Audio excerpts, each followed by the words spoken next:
Welcome to the American Made and Paid Show, the home of free speech and independent thought. The big story is freedom of speech is really in trouble. The far left knows that at any time they can call for a sponsor boycott of anyone they despise. It is right here, right now, where you'll get your weekly dose of unfiltered truth. It's non-negotiable. Pre-existing conditions will be protected. This president has said this as a candidate. Insight. Very few people I know could have handled it. We can never, ever let this happen to another president again. And information that challenges the American way of life.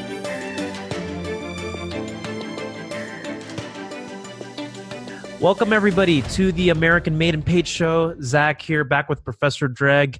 Been talking a lot about street conservatism, globalism, Tower of Babel, Christianity, the Bible. But I thought we'd shift gears here a little bit and talk about what's currently going on right now, because it is the re-election season, right? And we've talked a little bit about Pete Buttigieg, Elizabeth Warren, Simone Sanders, Bernie Sanders, Tulsi Gabbard, some of these folks who are being considered for the Democratic primary, which is something that we'll cover in more detail as we get closer to it.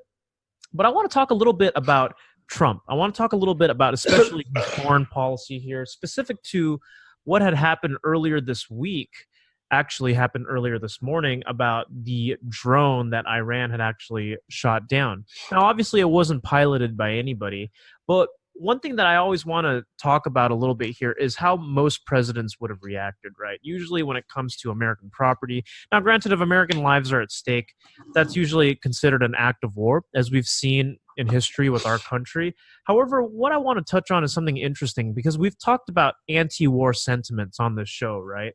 About how the prospect of religion, being a Christian, is not about wanting to fight, go into wars, but actually having a diplomatic solution here.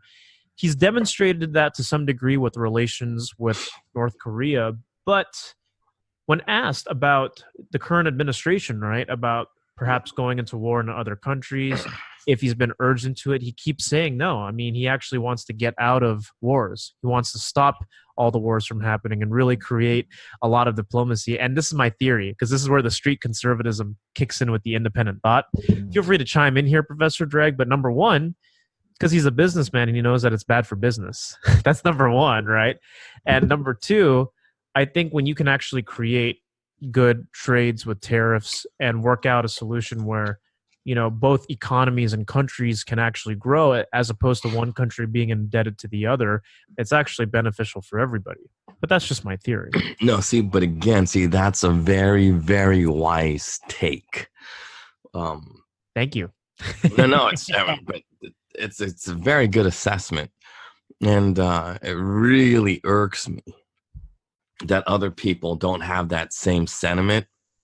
Well, the first, people are trigger happy. So the first thing is, let's go bomb them all. It's funny how he would say, he was, you know how funny, this is a funny observation before you continue your thought. Trump won't say things like, let's go and kill Mexico. He'll say, let's go and make Mexico pay for stuff. Or, you know what I mean? Exactly. He didn't bomb the hell out of ISIS, but, you know, it's no threat. I mean, this guy has... But that's exactly right. He hits people with the pocketbooks. You know, Ronald Reagan, everybody thought Ronald Reagan was going to go to war. Oh, don't vote for Reagan. You know, we're going to go to nuclear war and all this other stuff. And it just never happened. Reagan hit everybody in the pocketbooks. And that's how he won the Cold War. So now we got Trump. Trump is doing the exact same thing. He hits people in the pocketbooks. He doesn't hit people. He doesn't kill people. He doesn't need to kill anybody. He controls people through economy. Right. And that's basically how you do it.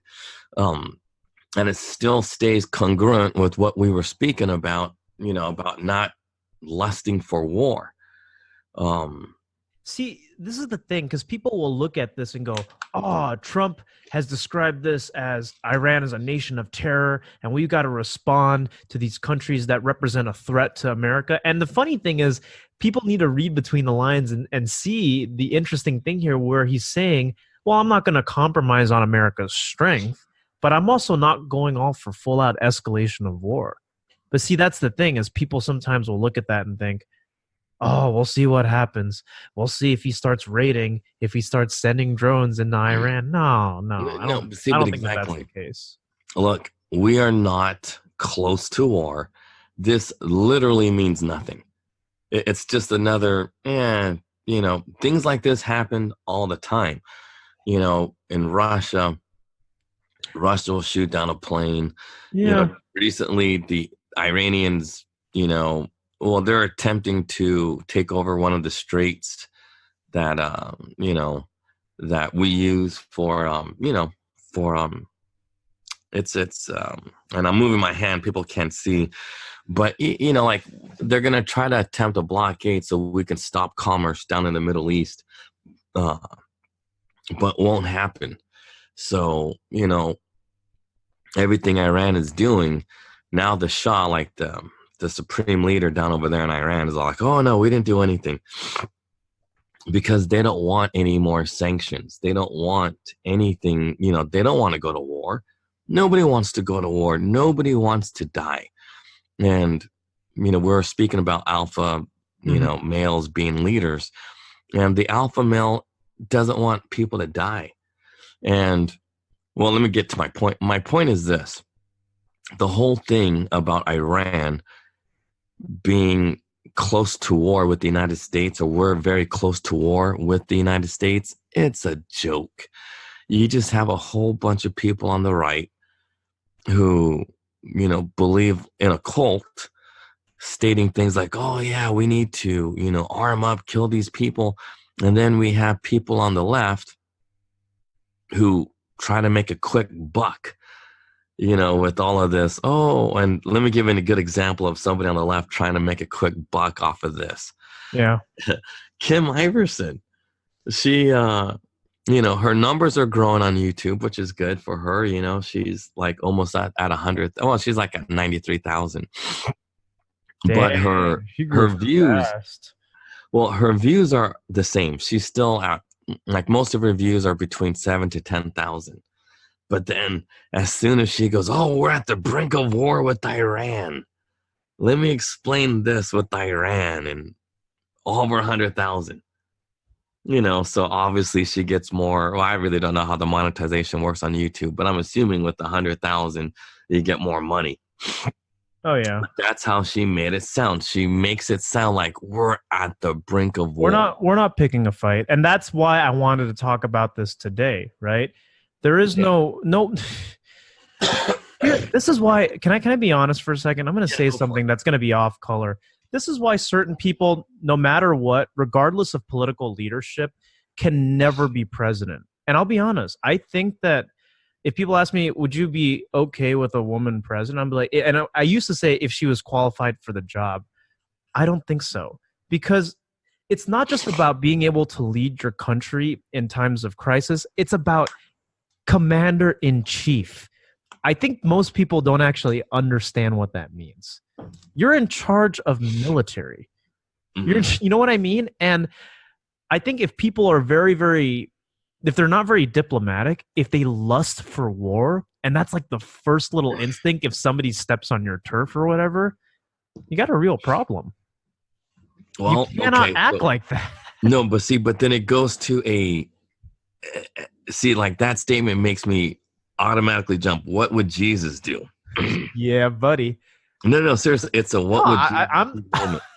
And the thing is like this: the United States is the only country that allows a non-military person to be in control of the military. So if a woman happens to be president, I think it's okay, because as you got to look at Margaret Thatcher. Yeah, that's true. If Margaret Thatcher was an American and she was president, she would be a kick-ass president. She would, because she was the only person, I mean, geez, if you really look back at this woman was more conservative than any conservative living today in politics. Yeah, I mean, she was more conservative than Reagan. Yeah, that's what I'm saying.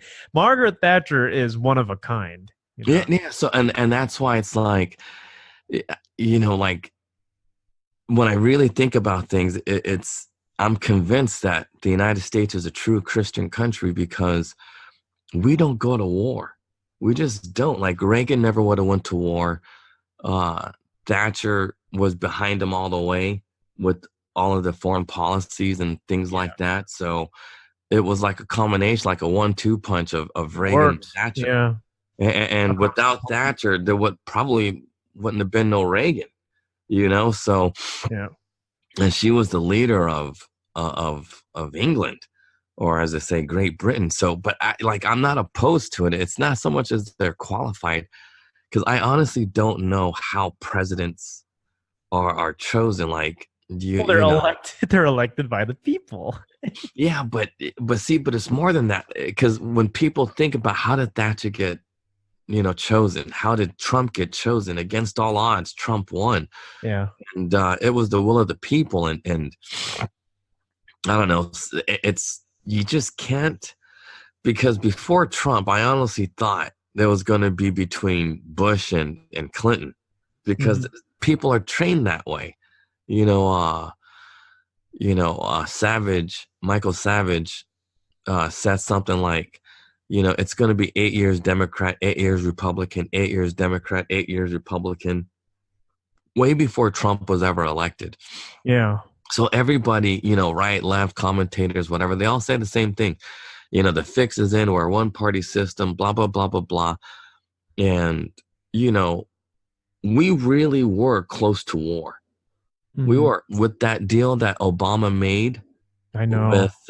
With Iran. Yeah. Promising like a certain amount of billions. I think it was $100 billion, and allowing them to build a nuclear arsenal. But obviously it was stopped under Trump. So all of that stuff, we could have been at war by now, because why? In theory, it should have been Bush or, or whoever else was running. Anybody, with the exception of Ben Carson, but any of those candidates running for president would have led us to war by now with Iran, with North Korea. It was inevitable because they were allowed, under Obama, North Korea was building up their nukes or attempting at it. No wonder globalists. We talked about this earlier this week. No wonder they're pissed. Because there's a reason why. But remember what Trump said. Trump said because he goes, look, I'm selling arms to Saudi Arabia because the military industrial complex. It's a real thing. Yeah. So nobody complained about it. And Trump is at least trying to curb it at some point. You know what I mean? Because he stopped Iran. He stopped North Korea. Right. He's attempting to stop all of this. Opening room for diplomacy, real diplomacy. Not a pissing contest, but yeah. But he's also trying to stop immigration, because immigration is tied with this industrial military complex. It really is. Yeah, we got to talk about that. I actually never really thought about it, but it makes a lot of sense. Well, I mean, through arms smuggling. Yeah. We can't smuggle arms out without an open border. Look, that's what I'm saying. It ties into open. Yeah, like one of my good, he was a good friend of mine when I was a teenager. His dad used to deal in arms. You know what I mean? He was like the only white boy living in I don't want to say where in the city, but he was the only white boy living in an all black complex. And that's because he was dealing arms, and the only way to get that done in a small scale is through an open border. You got to smuggle those arms in and out with no issue, because people go, well, how do these kids get AKs? Well, they get it from the government. That's how. Yeah. But not from a politician. You have to go through some shady dude. It's like that. There was a really good movie about a guy that used to do something like that, and it totally reminded me of my friend's dad.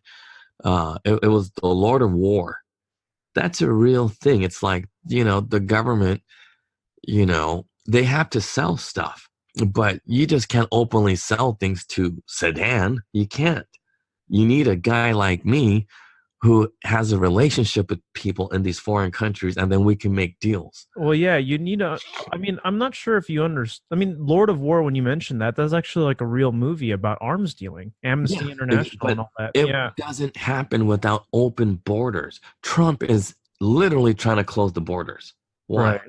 Because he's against this whole, military industrial complex. People don't get it. An open border means a bigger military. It means Wow. bigger war. It means bigger everything. Why? Because look, how did 9/11 happen? Open borders. That's how it happened. Yeah. It happened through an open border. Everybody knew it was going to happen, but they did nothing to stop it. That's why, when you listen to Jesse Ventura speak, he sounds crazy, but it's if you know anything about how the military works or how the government works, Ventura's telling the truth. You just know it. What does he say specifically? I'm not too familiar with Jesse Ventura. He says it's an inside job. Yeah. He's a conspiracy theorist, as they say. But 9/11. I mean, here's the thing, man. I'm a little conflicted. Maybe we can jump into conspiracy theories later, but I have personally talked to people who have lost loved ones in the Twin Towers, right? Just because through the life, YouTube, all that, people have emailed me. yeah, And, I've had people email me and say, I lost my son that day, or I lost, and I'm like, I don't even actually know these people in person, but every person who was personally impacted by 9/11, consistently, I always get information from them. They claim that it was an inside job. Them that had actually seen it were, planes hit the towers, but then it collapsed later because there were explosives. it's how it collapsed. It's how it's collapsed. Let's get into Ventura a little bit. Ventura, back in the day, there were no Navy SEALs when he was in the Navy, but really, he must be an old dude. Navy SEALs have been around 50 some years. I mean, he's old. He's old. You gotta look this guy up. So no, he looks good, but dude, I'm 50. You know what I mean? So he's old. So, but he was in a unit that were the SEALs. Like before they called themselves Navy SEAls, that was his unit. And part of what he did was underwater demolition. Yeah. So he knows how to blow things up. And the way those towers went down, it really looked like somebody set it up for demolition and just blew it up. And they used a plane as the, as they say, the explosion and the detonation. And those guys are intense. If you've ever met or talked to a Navy SEAL, I feel like any questions I ask them about what their job is, what they do, it just sounds like a stupid question. Well, because look, there's a lot of different SEALs, just like in the Air Force. Like, and people don't give these guys enough credit. Yeah. But in my opinion, the toughest and craziest unit out there belongs to the Air Force. That's rescue. In the old days, they were called pararescue. So I don't know if they still exist. But pararescue is, it's normally nobody. Like when there's 2 troops, that's the max number any pararescue. Usually they're all alone. They're lone wolf type of dudes, and they train. They're smart. They're, anyway, but it doesn't matter. But that was like in the old days. Like it was pararescue that set up Grenada. Just one dude. I mean, maybe I shouldn't be talking about things, but anyway. You know too much. Because in Grenada, it was one dude from rescue, did what he needed to do, save some people, and then the big red one came in. And it seemed like, Reagan did a great thing, but it was just one dude, But anyway, that's neither here nor there. Oh, so back to Ventura and 9/11. I mean, well, see, now Ventura, with his military experience, especially when he knows so much about demolition, he's right about how those towers collapsed. Yeah. Because when things collapse, they don't collapse the way it did in 9/11. So went straight down, like the floors gave out. And the thing is, are you telling me that the Bushes knew? Well, yeah, because they love war. They make their money off of it. Yeah. I don't care who it is, whether it's Dick Cheney, Well, that's what Clinton. Halliburton was Yeah, established. exactly. All of Halliburton. these people make their money through war. They just do. Man, I forget the name of but I can see it in my head. But I always want to call them 3M, but it's not 3M, but it's something like 3M. But it's a Silicon Valley company. There's Lockheed, there's NASA down in Sunnyvale. And there was a group of people making tanks and things like that. And, come on, companies like that, they could only survive if we have the threat of war. Right. And that's the thing. It's like we have all of these manufactured conflicts. And, like I used like growing up in the 80s, I used to believe it all. Because, you believe everything because you don't know anything. I was a kid. I don't want to say I'm a kid, but I was your age with no wisdom. Seriously, and I don't know the Bible. So, I believed everything they said. I hated everybody. Everybody is my enemy. But now as an adult, you get to meet people. You get to speak to people from foreign countries, and they're just like us. They are no different than us. They just, they eat crappy food. That's the only difference. The difference between us and somebody in the Middle East is, Sharia law and crappy food. Yeah, pretty much. But they still do stuff like this. Not like they don't, They're not farmers or anything. They got, have you ever been to Dubai? It's just like, well, okay, but like I'm talking about like. No, I know that's different. That's Arab Emirates, but not just that, but they're rich. Yeah, so it's different over there. But I'm talking about real Middle Eastern countries in the Middle East, like Egypt, even Israel, Sudan, whatever. It doesn't matter. All of these countries, even in Saudi Arabia, like the regular people are just regular. They're trying to pick up on chicks or trying to make money, trying to figure things out. You know what I mean? And that's why they all want to come to the United States, because they don't have those opportunities in their countries. They just don't. So, and everything is like, because they got access to no, they don't. Everything's restricted. Like we have free access to the internet. Everybody else doesn't, whether because of technology or because the government puts limits on it. They just don't have things. So anyway, long story short, I used to believe everybody was our enemy. So you would believe a Bush, you would believe a Clinton. If they told you that these people are bad, we need to go to war, like, oh, we got to bomb Yugoslavia. I don't know what it's called now, but in the old days, why did we go to war with Yugoslavia? You know what I mean? It's like, it's not even called Yugoslavia anymore, but you know what I mean? We allowed that war to happen. We were bombing these people. I forget who it was exactly, but I don't want to say Muslims are, they're just bad people, but anyway, but that's why, like I base my ideas of a cult is by who goes to war. See, now I know without a doubt Christianity, if you're a real Christian, you do not go to war. It's just they just don't do that. But everybody else does. So a bastardization of Christianity loves war, which is what our right and left both do. They all claim to be Christian, but they're thirsting for war. And Trump is anti-war. And it goes back to my original thoughts of like, gosh, and this is when I start to sound crazy. It's like, maybe, God had a hand in Trump winning the presidency.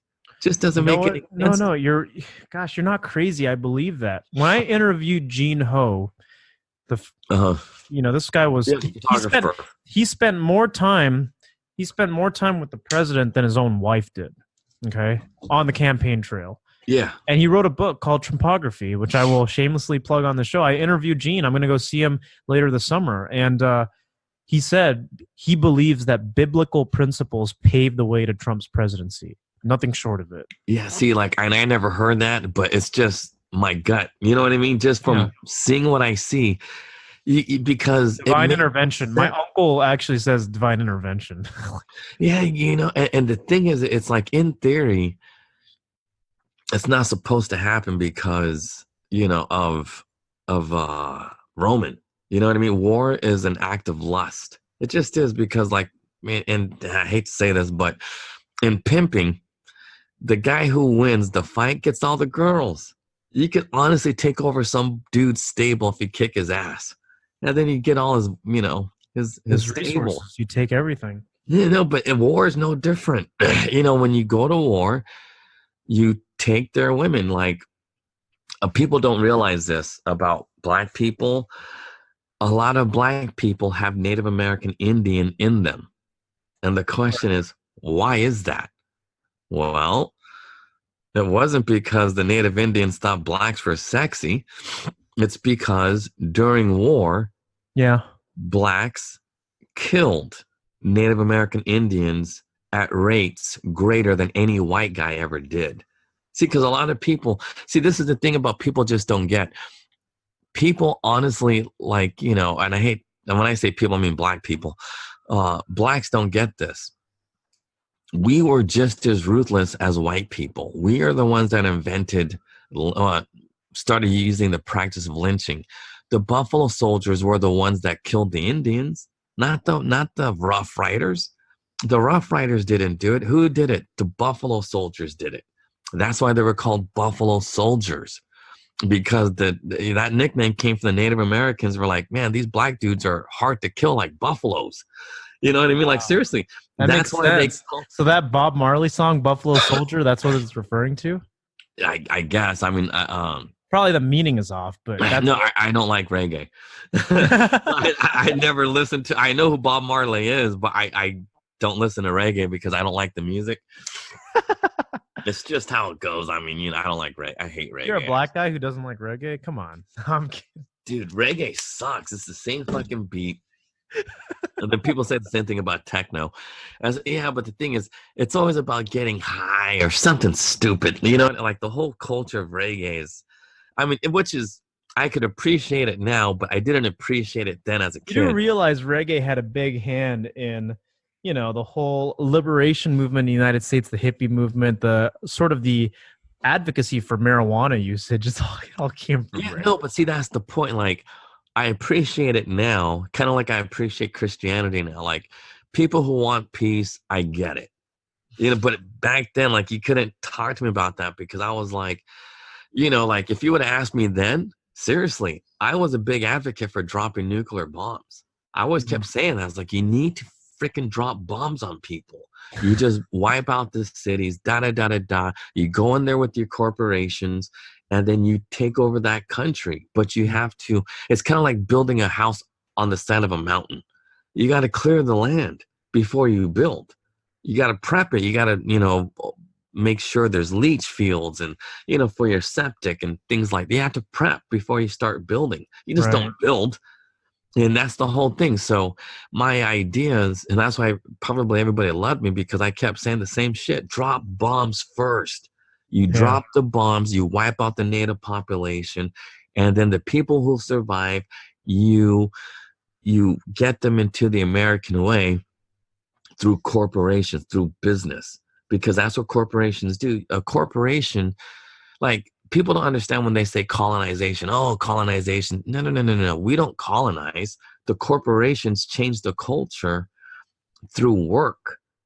So, I was really stupid back then, but now that I got an understanding of, like, the Bible and, talking to you, I have a way better understanding why we can't go to war. You know what I mean? Because like I'm not kidding you. If you had asked me like a year ago, I was pro-war. And, and even like when I was working, when I go to different countries, I always made sure that the people around me were severely, and I mean severely, heavily armed. Because people go, that's a weird word, severe. It's like, yeah, because if it wasn't at severe levels of arming, how was it going to go? So I was always protected, so I thought. But But in reality, you're never going to be protected. And the only way to change people is through changing their philosophy. And you have to change the way a Muslim dude thinks. You just do. You know, like you have to allow a Muslim dude to maintain his power, but through, you know, I hate to say things like this because this one guy in particular, he's wanted for war crimes in The Hague. And everybody was like, dude, why'd you change? You know, what's your change? I said, because you got to. It's like, you know, if this dude was to lose his presidency, even though they don't call them presidents, but I'm just going to say presidency to not, you know, give out information. But let's just say if this leader is because all the people in the Middle East are all Muslim. But if this leader was going to ever do good for that country, we can't replace him with another crazy Muslim. We have to forgive his sins for all the people he killed. And you know, and it was like a big thing. Like everybody's talking about, like you see all these celebrities, like the biggest movie stars were talking about the killings in this dude's country. Right. So in the old days, I'd be like, yeah, get rid of them. We put in a proxy dude, you know, somebody who's more like an American guy, and this and that. But the reality is that never works. That never happens. There are no American dudes in the Middle East. They all believe in that Muslim faith. They all of them, without, you know, and they all think they were chosen by God to be there where they're at. But not knowing that war is part of the carnal mind. And I'll explain why.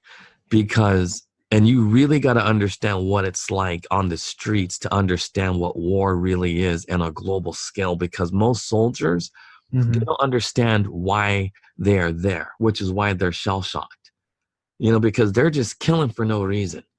They don't understand war. That's why they're shell-shocked. And they're also, think about this, right? Think about how they prime you. You're taught to follow orders. Yeah, exactly. No questions asked. Exactly. They're just following orders. They do not understand what they see, which is why I said yesterday, I know without a doubt I am not an alpha. I am not a leader, because I could read the Bible all day and never understand it. That's me. That's my curse.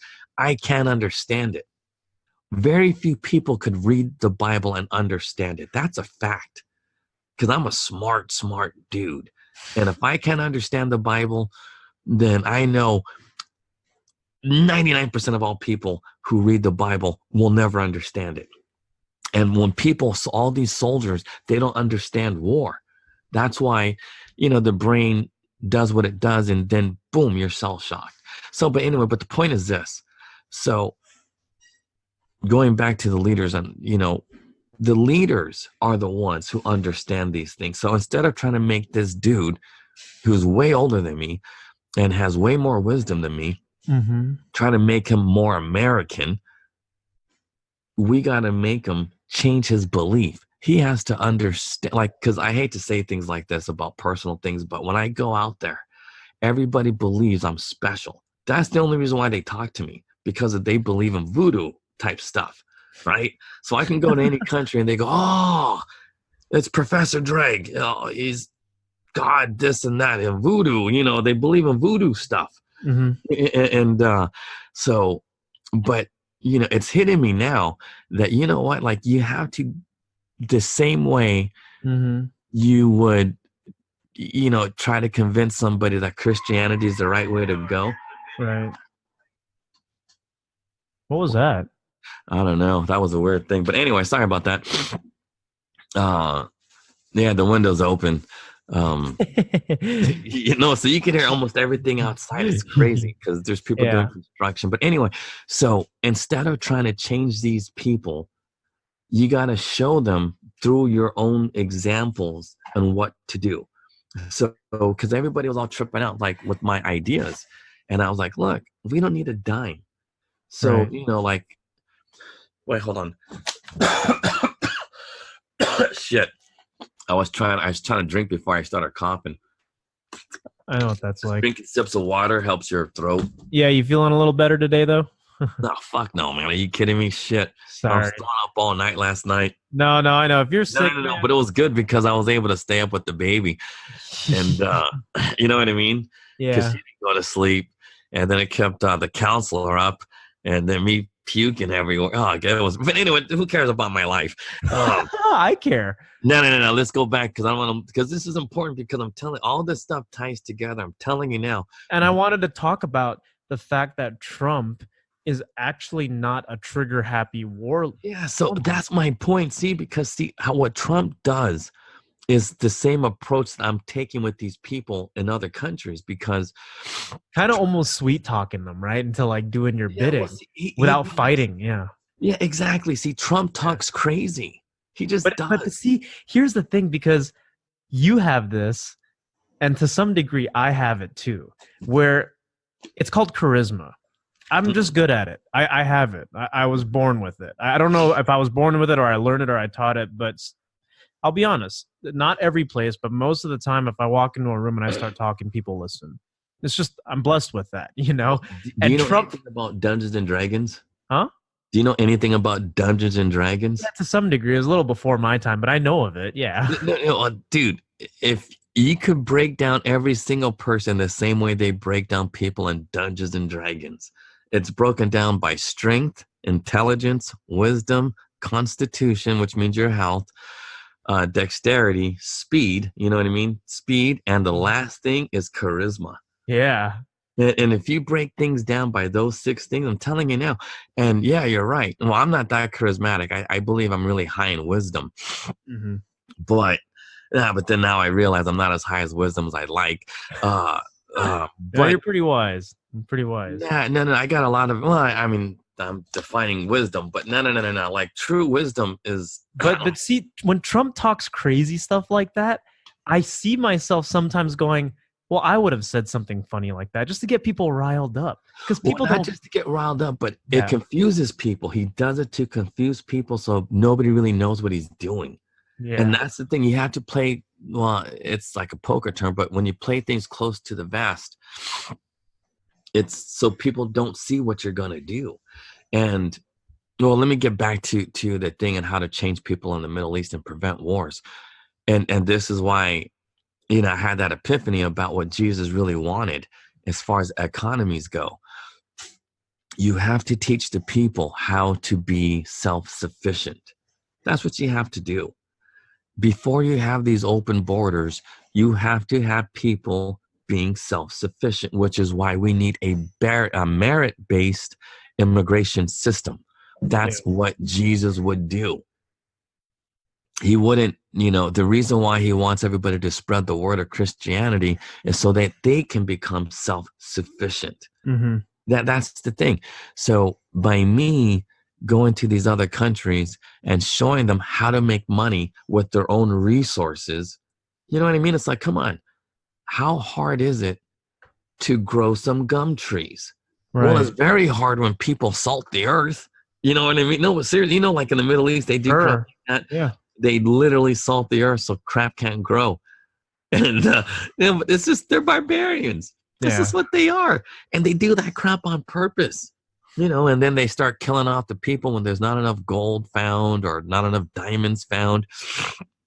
It's crazy. Excuse me. But anyway, but the thing is like this.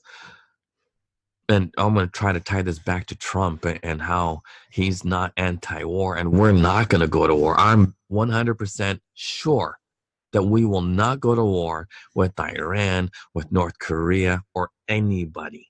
Everybody fears Trump. They all do. And they don't mess around because they don't fear Trump because he's going to blow everybody up. They fear Trump because they know he's going to destroy you economically.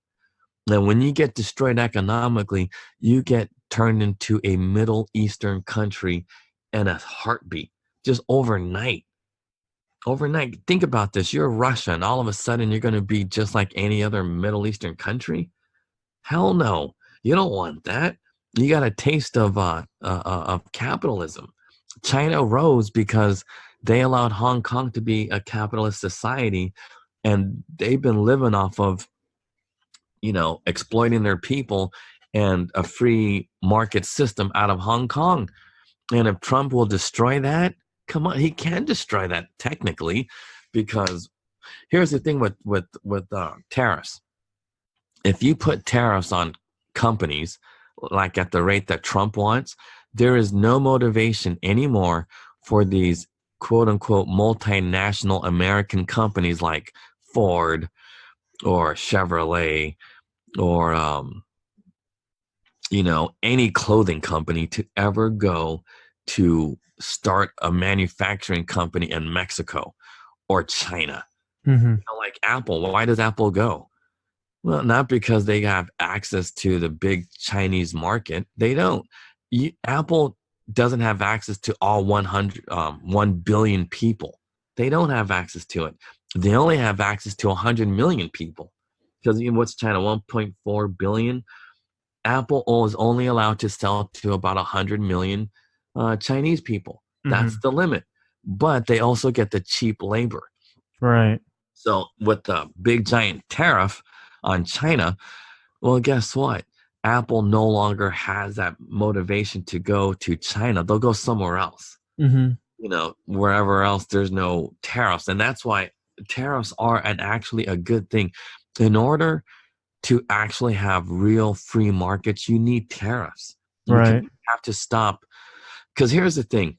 In theory, a tariff will stop a monopoly. Monopolies are not free market. They're just not. Tech companies are monopolies. Google is a monopoly. Facebook is a monopoly. That is not free market. That's not. And definitely not Christian. But but the thing is like this.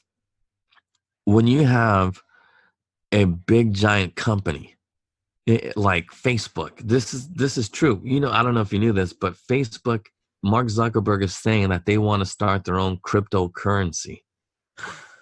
Seriously, they want to compete with Bitcoin. Yeah. But think about it.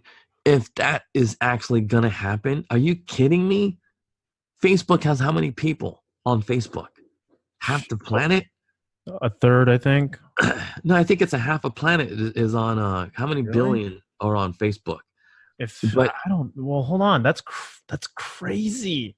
No, but think about this. If Mark Zuckerberg is allowed to do cryptocurrency, are you effing kidding me? He has a third of the planet minimum, a third of the planet hooked on his currency. Let me see how many people are on Facebook, right? That has to be. You're right. No, you're right. You're right. Yeah, half the planet. One third of the planet. Okay, so it's no, I said half the planet. So a third of the planet is a lot of people using your thing. Yeah. Come on, he's trying to set up Facebook as its own country. The country of Facebook. Everybody using, Facebook money. And here's the thing. He has 2.3 billion active users. That's not counting inactive users. People who've signed up with it, have their information stored, And if everybody's using, Facebook money, that's insane. No, but that's a legitimate thing. That's a real thing. And so Facebook now gets to control how we go to war. He can limit, just like they use Facebook and Google to out gay people. You're not supposed to do that. You don't out them and beat them until they change. You use your own personal examples. You show a person through your life how not to be, engage in sodomy. I don't want to say gay because it's just because everybody commits sodomy. And, because people always say, well, what do you want, Drake? What do you want? It's like, well, if we went back to our morals, back to the way it was in the 50s, yeah, we're going to be a successful world. If everybody went back to how it used to be in the 50s, like if you banged 10 people, that was considered a lot. Right. I mean, you could bang 10 people in a day and they'd be like, oh man, that's cool, dude. Yeah. You know what I mean? And like, gosh, like I know so many girls who slept with more than 50 dudes and like they stopped counting at 50. You know what I mean? It's like, there's no point. And it's normal. Dude, that's normal behavior. It's like, it's so normal to have so much sex that we come up with, vaccines for HPV, HIV, things like that. We have vaccines for sexually transmitted diseases. Right, Because right. that's so common. But anyway, my point is this: if we go back to our ethics and moral standards back in the 50s, I guarantee you we will not be going to war. Because in the old days, it was all about the Democrats, the progressives were all about war. Why? Mm-hmm. Because they wanted this one world government. They didn't want people to, because look, it's a good way to make money. Through military spending, there's a lot of, tech, a lot of tech development, a lot of things like that. So it looks like it's a good thing. But in reality, all we're doing Mm-hmm. is trying to grow these companies so they can control other people through commerce. Right, Which right. isn't good. I mean, it's a bad thing. I mean, it's a very, very bad idea. We have to teach people how to be independent from the United States, independent from Mm-hmm. any country who wants to take over them. But Right. basically, the United States runs countries through Google, through big tech. Silicon Valley controls the world. How? Mhm. Because they control the narrative. They control their money. They control their economies. And because look at India. If it wasn't for big tech, India would be like a fifth world country, because it's already a third world country. But gosh darn it, India, Yeah. a country filled with engineers, very educated people. But guess what? Because they're controlled by Apple, Google, whoever uses call centers, Computers. that's why yeah. it's a shithole, because they don't need to pay them a quote unquote living wage. They don't have to. Mm-hmm. You can always exploit people in other countries, and the United States will always benefit. So, but either way, and so Trump's approach is very, very Christian-like. Right. And that's why but not like Christian like the way you see a televangelist, but just my opinion, the way how if Jesus was alive today, this is how he'd handle shit. He'd handle things the same way Trump would do it. It's just without knowing the Bible, it's just kind of like what I see. And it's just what you see around the world, because everybody hates America. Why? Because America is thought of being that country that exploits the local women, exploits the local labor. You know what I mean? Because an American dude can go to any country and guess what? They will get laid. Why? Because they got money. You know what I mean? Without working hard, we always got cash. And look, poor people always gravitate to rich people, or I'll be very specific. Poor women will always want to marry a rich dude. Why? Because they don't want to be poor. This is how it works. So hot chicks, there's, what is one of the biggest exports of Russia? Women. Yeah, exactly. Mail order that brides. and vodka. Mail order brides. You ever heard Yeah, of it? but it's the truth, and they're hot. These chicks are fucking gorgeous, beautiful women. And why are they prostituting? Because they don't want to be poor. They don't want to be poor. But instead of us trying to build up Russia and having a relationship with Russia, so that they can build up their economy, so the people can honestly be like the United States. Because even the poorest in the United States, it's not so bad. It's better than Russia. Yeah, yeah. I guarantee you this. If you go to You're Russia, poor here, you're all right. You're fine here. yeah. No, but well, I mean, Jesus, look at Skid Row in San Francisco. It's but see, we are becoming a third world country. Little by little, the United States is turning into a third world country. But anyway, if you look at Russia, just look at Russia, or look at the Czechs, they got, it's all white. There's no influx of tons of black dudes or Chinese dudes. It's primarily, it's an ethno state. But Yeah. you see all these white dudes living in the sewers because it's warm. Underneath the streets, there's like a whole sewage system and sewer system, all these pipes and But it's tunnels. hot down there. Yeah. Steam. But that's where they live. You don't see the homeless because they all live in the sewers where it's warm, because you'll freeze to death out there. Yeah. And that's the thing. Like, people don't get it. They don't understand how messed up it is in other countries. And the only way out is not through war, blowing people up, killing them. Look, they hate us because we exploit their people. We do. We all know they do.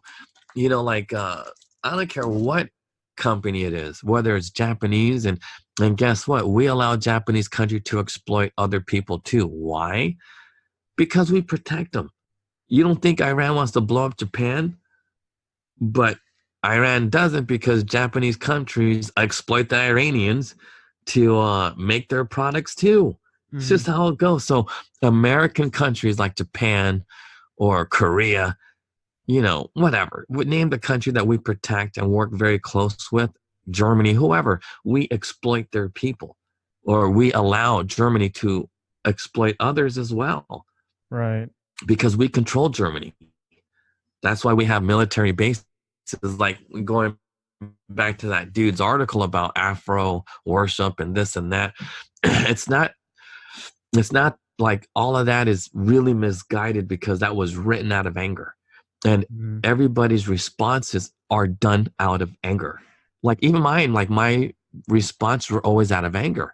And without even knowing that I was an angry dude. Like, I knew I was kind of angry, but I didn't know how angry I was until just recently. And then, but at the same time, like that story of Jesus being angry, it really, like, okay, so what did he do after he was angry? Did he go to war? No, he just checked up on him, and was like, all right, you guys are cool. Yeah, rebuked and then moved Yeah, on. exactly. You know what I mean? Like, he told him how to do business, and then boom. And then he was cool again. Yeah, that's it. But that's the point. He didn't need to go to war, chop somebody up and put them in 12 pieces and spread them all over the place. You know what I mean? Like, Yeah. But that's a real Jewish story, man. Like, but anyway, but he didn't do any of that stuff. He was still angry. He did his thing. People learned from it. And that's what he did. He literally made those money changers better. He did. He made them better people, and they learned. And I think that's something that we have to do. So, like, are we going to war? What's going on with Iran? Look, I without a doubt, I honestly believe Trump's main goal, I'm hoping he wins again, because we need more time. We need more time to set examples for other world leaders how to be, how to act. And the people are recognizing this. Of course. All of these people throughout Europe. We got to build that wall. Yeah, but not only just build a wall, but think about this. Trump's message is spreading. Yeah. All of these, like the recent elections, everybody's voting more conservative. They just are, and they're winning. They're winning elections. What happened recently in England. Oh, this, that, da. The Conservative Party won. He started an outpouring of just of tension that is good, because people woke up when he got elected. It's like, no, this is the way it's supposed to be done. I did too. I was a walkaway. I was like, I felt like I was Christian, but I was sleepwalking. Kind of like, I just didn't plug myself in. And then it's like, this is not what I believe in. I actually believe in what he represents. 100%. I see, and I think a lot of Americans actually feel this. Whether you're rich or you're poor, a lot of people see parts of themselves in Trump. Think about it. Really, it's just, whether you're poor or rich, it's like just a guy. And I love that I got to speak to Gene about it, because Gene's a photographer, but you spent more time with him, and he's like, yeah, he's just a regular dude. He's quite literally just a regular dude. Well, let's go back to what you said. I want to focus on what you just said about Trump. In the old days, everybody wanted to be like Trump because he was pimp. Yeah. Seriously, he was rap pimp. songs were made of him. Dude. Yeah. Even Prince has a song about him wanting to be the Black Donald Trump, and and there's a reason for it, because everybody knows that Trump was pimp. He was always pimp, dude. Like, you just come on, Yeah. with that hairdo and the way he was, and he didn't care. He was just like, anyway, but I wasn't really into worshiping like people like that. But I do know on the streets, everybody wanted to be like Trump, everybody. But going back to the main focus about war and all this other stuff, no, we're not going to go to war, and because Trump really is anti-war. He just doesn't believe it. He doesn't want to see people die. I don't know what his motivations are, but I know one thing: he is doing everything in his power to avoid war. But then you have people on the media, and I'll go back to Kim Iverson. Like Kim Iverson's tactics of, we're at the brink of war, and try to scare people into, and she's purposely hiding the truth. Why? Because she's making money like Rachel Maddow. Rachel Maddow used to be the highest ranked, opinion show on cable, even bigger than Sean Hannity, by saying all this crazy conspiracy stuff and scaring people. Mm-hmm. And then once that, the Mueller report came out, her ratings tanked. And now she's back at the bottom where she used to be. Because, people are tired of that crap. And it kind of is disheartening to see Kim Iverson use those same tactics. We're at the brink of war with Iran. No, we're not. Not even close to it.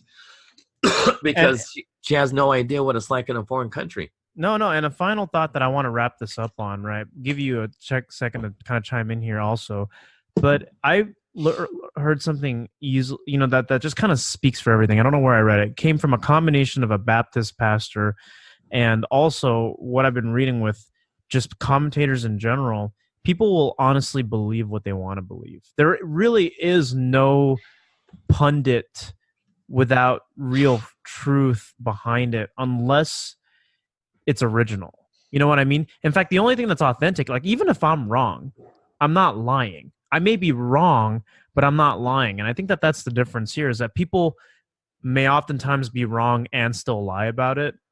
I may be wrong, but I'm not lying. See, that's I think an interesting thing here as well, because people will believe whatever they want to believe. If you want to push a pro-war sentiment and you believe in it, it must be true. That is how progressives run things. That is how people push information out from a lot of these platforms. It's got nothing to do with, now that I think about it, it's got nothing to do with whether it's really happening or not, just as long as enough people believe it. I could be wrong and I could be lying. But I'd rather be wrong and be truthful as opposed to be wrong and lying. Yeah. Yeah, but here's the thing, the flaw of what you just said. If you're wrong, that means you're lying. That's why you're wrong, because it's not the truth.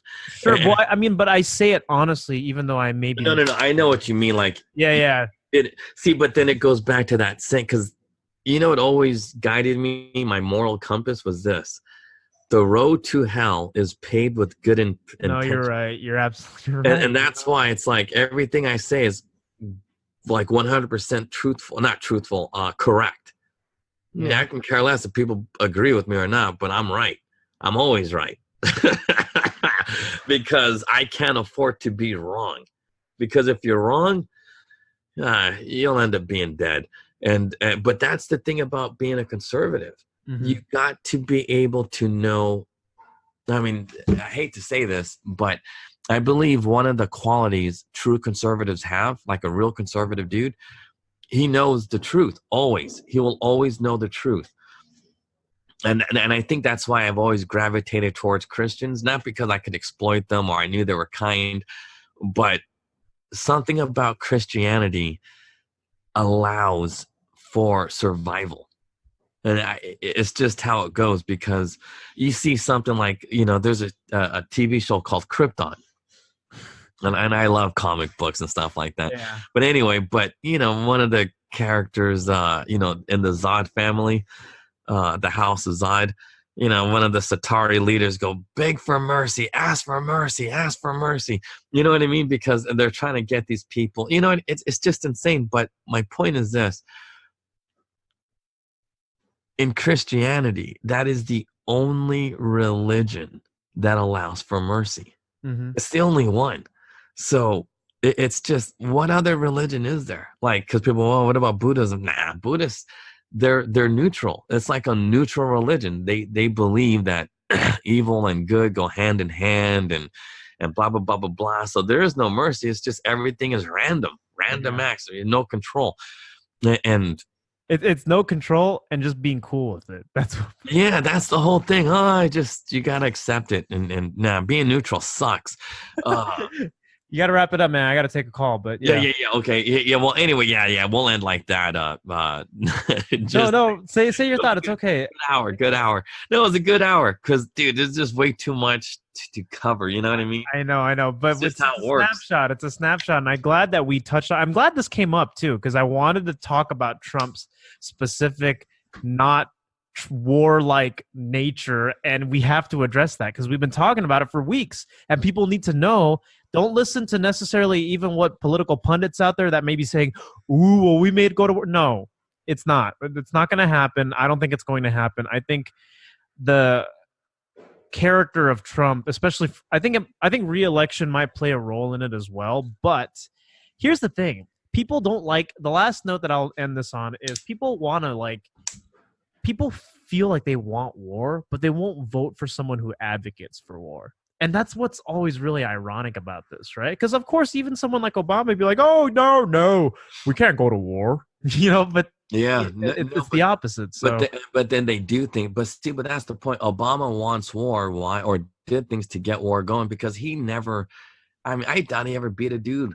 If he ever beat a dude with your hands, I just guarantee you this, you just don't like it. There's something wrong with people who love fighting. It's just something wrong with it. But anyway, these are my final thoughts because you made me think of something. But yeah, go ahead. Not because because I know we weren't really supposed to talk about, the Bible today or anything like that. But I don't mind. It'll come up all the time and I love it. I'm telling you now, my final thoughts are this, because this is not an epiphany, but this is honest to God, correct, 100% correct. True conservatism, whether it's on the streets, the people on the streets who are conservative and survive through conservative principles have done it through true Christianity. And it's not taught in the churches. It's just not, because people on the streets don't go to church. But the thing is, that same principles could be applied to every single aspect of your life, whether it's war, the stuff happening in the Middle East, stuff happening in Mexico. There is some sort of what would Jesus do moment. And that's how you have to, in order to survive, to know the truth, that's how you do it. You analyze it that way, because you have to see, is it something good intentioned or is it the truth? Good intentions is not the same as the truth. And people always get that confused.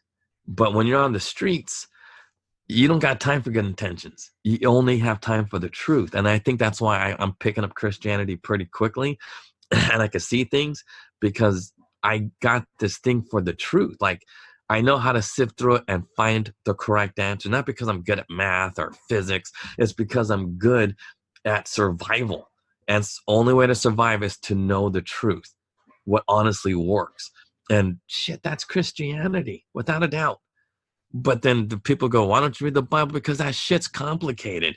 And that's the thing too. It's I don't know if God really wanted that Bible to be so complicated, but yeah, shit, he gave us Jesus. So things really been simplified. Because I hate to say that, it's simple, because it's hard to, love yourself when you do really shitty things. Not because if you have remorse, and that's a hard thing to when you're shell-shocked. Why are you shell-shocked? Because you literally, in the old days, people had flamethrowers and stuff, and they were burning people up. And so you watched a man burn alive. That's a hard thing to live with. So of course you're going to be shell-shocked. And, you're grappling with things like that. And come on, the world is ugly. And you're having a hard time dealing with the ugly things you did just to survive. So anyway, but I don't want to go off into a religious tangent, but yeah, I'm hoping people are understanding what I'm saying, because I know what I'm saying is hella complicated. Because I could honestly concede that point that I don't know Christianity, but I know that it's true. And just because I can't explain something properly doesn't mean it's false or fake. That's a good way to put it. And I think that's the same with the attorney. And that's why it's like, I can't articulate things, but I could put it into action through principles. I could put everything through action. That's why, like, I encourage people, instead of sending things that are hateful, honestly, anything that they have that they need to be put in action, dude, I'll tackle that for the listeners, because they have to see what Christianity is really like. Sure. In what's that, in practice, in clinical practice, and not in theory. Yeah. Because see, theories, only very few people can understand theories. Because think about this. How many dudes in the hood really know, trigonometry? Fucking nobody. Yeah. They never taught that, but somehow, some way, they know how to play pool. Dude, like, you never want to see a black dude hustle you in pool. But, how are they good at it? Well, that's trigonometry. How do they know trigonometry, if they never were taught it? You don't need to be taught the Bible to understand Christian principles. You really don't. It's something inside of everybody. It just is. It's inside of everybody. I don't know if that's true in the Bible, but I'm telling you now, it is how we are built. We are built to understand the truth. And just like how blacks are good at basketball. Why? Because they understand, and to really play basketball, like the way Steph Curry does what he does, that's real calculus. If you were to figure out the math, you'd have to use calculus to understand how he shoots. Mm-hmm. At those distances with those arches, and trying to figure out the parabola and the things like that. It's crazy. What the type of but anyway, long story short, there is a lot of math that is used in the streets, and we use it all the time, but we just don't know that we use it. And the only way to be successful, I know it without a doubt, is through Christianity. But that shit's too hard to be, that's hard. It's hard to learn. It just is. So it's better just to do like the way we've been doing it. Like the way we do it on the streets, the same way we play basketball. You just practice those principles in clinical, not so much in theory. And then whenever somebody asks something like, oh, what about this? Like, look, I just believe in, I don't know why, you should talk to my pastor. That's why you have a pastor, because those dudes are supposed to be able to explain the theory that other people just understand innately. They just understand it. Why? I don't know, but they just do. Yeah, no, for sure. I got to run, though. We got to wrap this up. But thank you guys for listening to the show. We will see you all soon. I know we ramble a lot, but I hope you guys got something out of it, and we'll see you all in the next episode. Take care.